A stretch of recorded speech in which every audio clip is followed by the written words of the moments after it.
Today, I appreciate the opportunity to be able to address parents about a very important issue of cyberbullying. The mission of Catholic schools here in our diocese has 4 parts. The first part has to do with Catholic identity. The second is academic excellence. The third is education of the whole child, not just the brain, but also the heart and other talents that the child might possess. And the fourth part is to create a caring community rooted in gospel values. Certainly, as our mission for Catholic schools, cyberbullying does not fit with that mission in any way.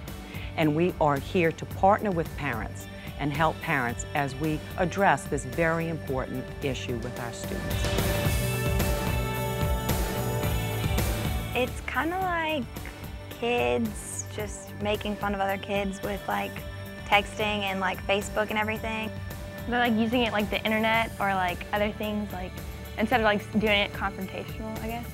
Because it's stuff that they wouldn't say like in person, but they'll say it on, like they'll text someone else and tell them to tell that person because they don't want to do it themselves. It's kind of cyberbullying too. And then on Facebook, they can just put whatever they want. Try and be mean to someone in person, but you can go home and text it to them and think that they won't really like care. And it's kind of like a security thing because they won't know it's you or something like that. I think that girls are way worse at cyberbullying because they like talk and gossip so much more than boys, and I just think that they would get on Facebook more and stuff also, and they use the internet for cyberbullying a lot. So. And I think like boys are more physical. Like if they really don't like you, they'll tell you, and like they're over it, and like they'll get over something much more quickly than girls. And they get in like fights and stuff, and girls don't really hit each other, but boys do. When you're cyberbullied, it feels like everyone's like kind of watching you and like knows something about you, and you feel like they're going to be talking about you like behind your back, and you think that everyone knows, so you're all worried about what you're going to say in front of people. And then with your parents in cyberbullying, like you think they'll find out and they'll be like all mad at you, and you'll try and have to like explain something that didn't really happen, but well, they're like, everyone told me this, and it's going to be really hard when everyone else is saying that it did happen and it really didn't.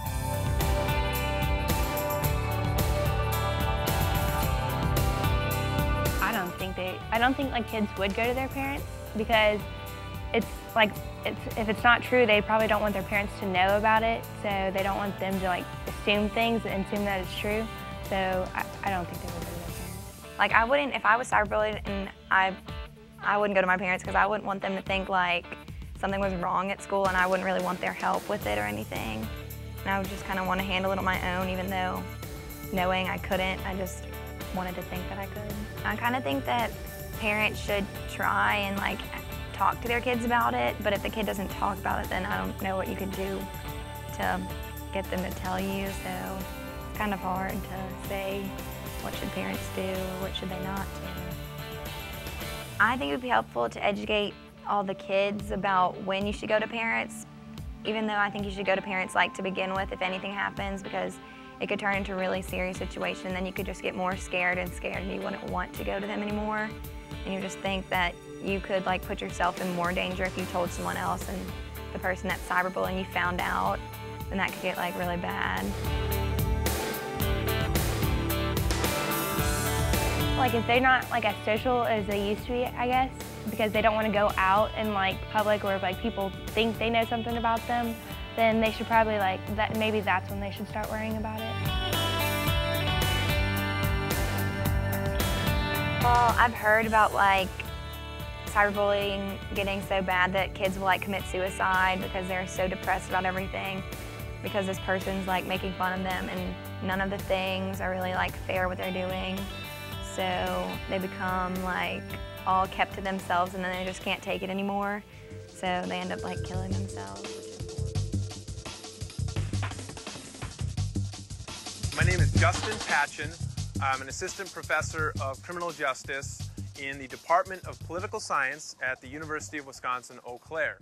I've been studying cyberbullying and the online behavior of adolescents with Samir Hinduja from Florida Atlantic University for the past 5 years. In our research, Samir Hinduja and I define cyberbullying as willful and repeated harm inflicted through the medium of electronic text. Text messages, web pages that are set up to cause harm to another person, but using the internet or cell phone text messages to carry that harm out. Around 2000, 2001, we had heard some stories of kids who had been harassed via the internet, in chat rooms in particular. What was really interesting was many of the kids who have experienced cyberbullying weren't telling anybody about it, particularly they weren't telling adults. To be sure, cyberbullying is another manifestation of traditional schoolyard bullying. It's just another environment. Cyberbullying is different in a number of ways because the bully can, at least in their minds, remain anonymous. The interesting thing actually about cyberbullying versus traditional bullying is it's much easier to track cyberbullies than traditional bullies because you have a written record. There are a lot of effects of cyberbullying on the target or the victim. You know, some of the same effects that we see with traditional bullying, kids not wanting to go to school because they're afraid to face the bully, kids not wanting to go online. And so in many ways they feel depressed, sad. We are aware of a number of examples where kids have thought about suicide or in at least a couple of cases actually taken their own lives because of cyberbullying and other forms of peer harassment. Many kids are afraid to talk about their experiences with cyberbullying is because they're afraid they're going to get laughed at. They're afraid their parents aren't going to understand. But these victims or targets of cyberbullies really have, their whole lives are interrupted. If you think about the way kids interact and communicate these days, you know, they're online, you know, around the clock. And if you put yourself in the mindset of an adolescent where peer approval is everything, it's really a negative experience to them to not be perceived to be approved by their peers.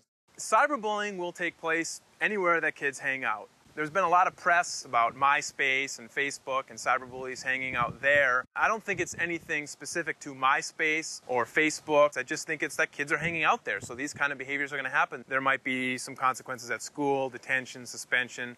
Now, in real extreme cases, if the cyberbully, for example, makes threats to someone's physical safety, then obviously law enforcement will get involved and there could be some legal consequences to that behavior as well.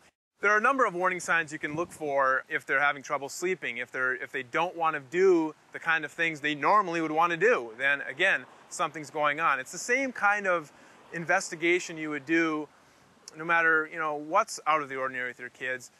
There's not a typical profile of a bully, of a cyberbully, or of a victim. There wasn't really any difference in terms of race, in terms of class, in terms of gender. There's some research to suggest that cyberbullying is most prevalent, most common in middle school. For the most part, our research demonstrated that the older the youth was, the more likely they were to have experienced cyberbullying either as a victim or an offender. Those who are more likely to cyberbully also are more likely to be involved in other offline problem behaviors. If they experience anything online that makes them uncomfortable, they need to talk to an adult about it. Hopefully they have an adult in their lives that they trust. It might not be their parent, it might be a teacher, it might be a family friend, it might be a coach, but don't keep this balled up inside. If you're being the victim or the target of cyberbullying, save the message, store it in a folder somewhere, don't respond. If at any time you feel like your personal safety is in danger, talk to your parent and or law enforcement immediately because you never know what that person might do.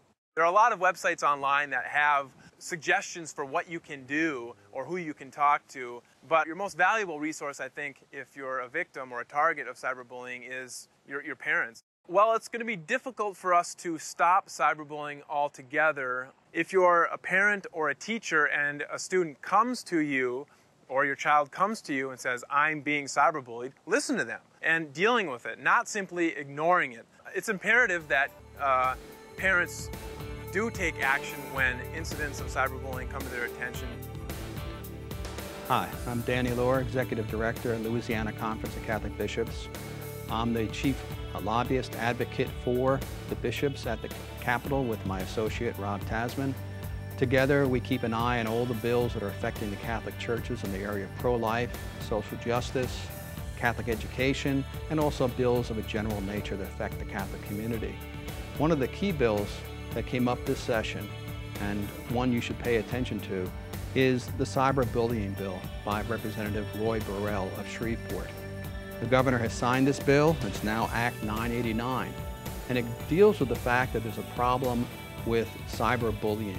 And cyberbullying is, according to this law, the transmission of any electronic, textual, visual, written, or oral communication with the malicious and willful intent to coerce, abuse, torment, or intimidate a person under the age of 18. Now, this has become a problem among young people, both with adults doing it to young people and young people doing it themselves. This is where you have people who are harassed. Mrs. Brandy Weiss came and testified at the House Committee on Criminal Justice about how her daughter was tormented, how her face was put up on a MySpace and Facebook pages, and she was getting harassing and intimidating emails that were driving her to depression. In other states, students have hung themselves. This is something we need to avoid in Louisiana, and it's why the Catholic Church supported Representative Burrell in his bill that easily passed through both chambers. There are penalties if you break the law. If you're over 18 and you do this, you will be sent to jail for 6 months and fined $500. If you're under 18, you'll come under the provisions of the Children's Code, and you will then get some intense counseling from state social workers.